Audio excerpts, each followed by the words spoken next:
I'm kind of glad that the BT Hip Hop Awards was canceled.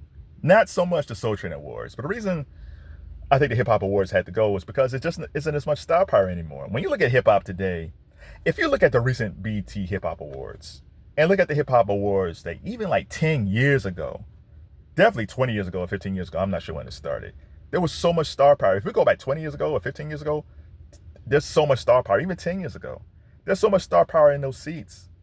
There's not a lot of big time stars today. I know you kids today, you got your favorite artists, and that's totally fine. But I'm telling you, as far as like Hall of Fame caliber type artists, it's not there. And plus, the audience is real ratchet. It's turned to a ratchet audience. And to be honest, if I'm BT, I want to put more. I'd rather get rid of the BT Hip Hop Awards and put more money into the BT Awards overall. Now, maybe if hip hop changes and is broader and there's more stars again, then maybe bring it back. I feel like they'll bring it back in a few years, but I just feel like they need way more stars than they have today. Now, the Soul Train Awards is a little bit different.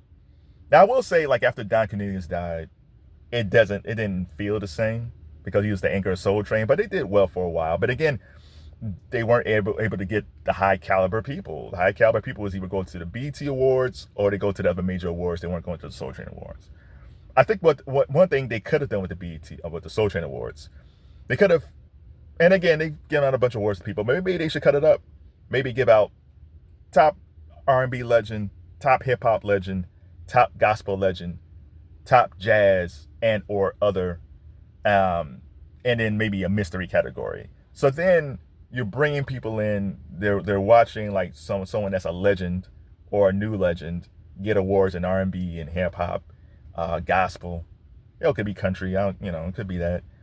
And I think that would have gave a different spin on the Soul Train Awards, which would make it different from the BET Awards. I think the problem with the BET Awards and the Soul Train Awards was where they were pretty similar. However, I will argue there's like 20 million country music awards, and the same people kind of show up in all these awards. Sometimes the category is a little bit different, but for the most part, it's almost the same people winning the same awards, and no one says a word.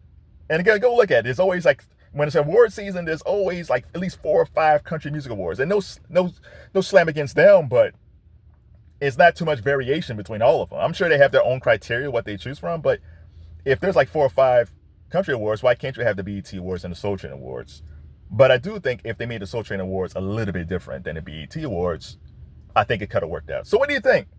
What do you think? Are you sad that the BET Awards is no longer with us? I mean, the BET Hip Hop Awards is no longer with us. I am not sad at all. Like if you go back to the Source Awards, that was an event. A lot of gunplay,